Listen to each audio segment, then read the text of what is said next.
As our Earth's climate continues to change, the effects on our marine life are often under question and overlooked. As our seas are forced to absorb more and more CO2, this increases the acidity of our oceans, increasing the vulnerability of the sea life you see behind me. Carbon dioxide is absorbed by the ocean, and it's absorbed and forms carbonic acid. Lowering the pH then has an effect on calcium bicarbonate. And calcium bicarbonate is an important building block for the skeletons and shells of many marine ecosystems. So by reducing ecosystem functioning, we reduce the ability of our oceans to cope with things like climate change. This is a potentially devastating effect on our food chain, especially considering that 3 billion people worldwide depend on seafood as a significant part of their diets.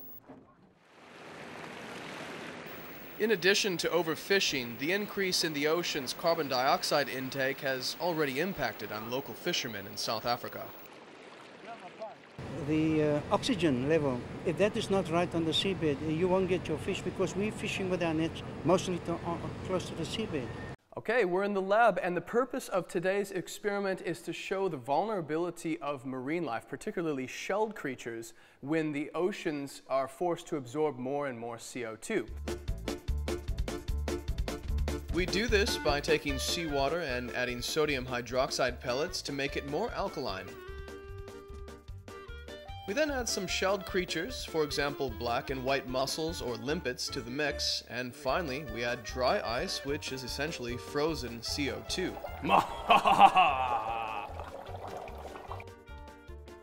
The experiment shows that increased levels of CO2 in ocean water leads to sea creatures' shells being less resilient and more vulnerable to the effects of climate change.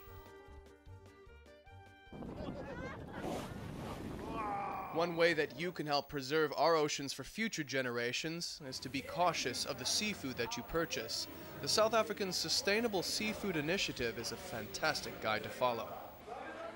SASSI works like this, a really simple system based on a traffic light. Green, go; orange, think twice; red, avoid completely. So fish from the green list come from the most well-managed and sustainable fisheries. Those from the orange list, there's some reason for concern, either because of the way it's fished or the state of the species itself, and those on the red list are completely unsustainable or illegal and should be avoided completely. The next time you visit your favorite seafood restaurant, be wary of the delicate world we live in.